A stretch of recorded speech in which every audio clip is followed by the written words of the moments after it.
પોરબંદર મહાનગરપાલિકાના સત્તાધીશોએ ફરી બુદ્ધિનું દેવાળું ફૂંક્યું છે। એક તરફ તંત્રની નિષ્કાળજીને કારણે રિવરફ્રન્ટનો પ્રથમ ફેઝ બિસ્માર બન્યો છે।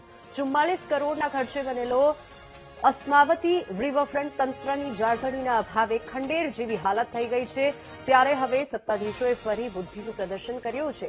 રિવરફ્રન્ટ ડેવલપમેન્ટ ફેઝ 2ના નામે સામા કાંઠે નવો રિવરફ્રન્ટ બનાવવા માટે સમીક્ષા બેઠકનું આયોજન કરવામાં આવ્યું છે, જેથી સ્થાનિકો આક્ષેપ કરી રહ્યા છે કે રિવરફ્રન્ટ જાળવણીના અભાવે બિસ્માર હાલતમાં ફેરવાઈ ગયો છે।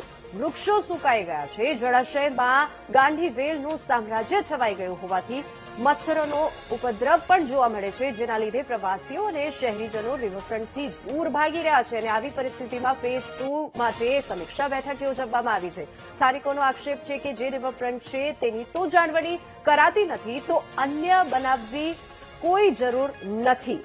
એટલું જ નહીં, માનીતા કોન્ટ્રાક્ટરોને ફાયદો કરાવવા અન્ય રિવરફ્રન્ટ બનાવવાનું આયોજન કરવામાં આવ્યું હોવાનો આક્ષેપ થઈ રહ્યો છે।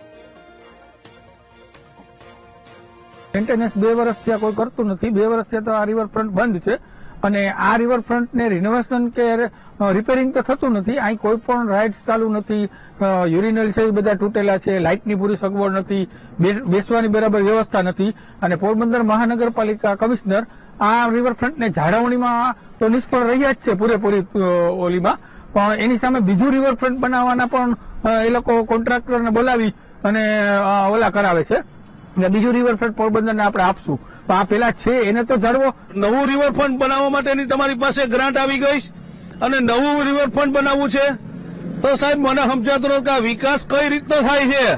આ જૂનું તો તમે આ 43 કરોડ 33 લાખ રૂપિયાના ખર્ચે બનાવ્યું છે, પ્રજા પાસે મસ્ત મોટો ટેક્સ ઉઘરાવ્યો, તો આ ટેક્સના પૈસા પ્રજાના તમારે આમાં જ નાખવા છે, નવા બનાવીને ને આ જૂનો હું કદરો જ રાખવો અહીંયા પોરબંદરની પ્રજા માટે, તો પોરબંદરની પ્રજાને શું વિકાસ મળ્યો? હાલ જે રિવરફ્રન્ટ છે એમાં જે અમુક સ્ટ્રીટ લાઇટના કામ હતા કે હાઈમાસ્ટ ટાવરમાં લાઇટ્સ નહોતી, એ બધા લાઇટ્સના રિપેરિંગ કરવાની કામગીરી મહાનગરપાલિકા દ્વારા કરવામાં આવેલી છે।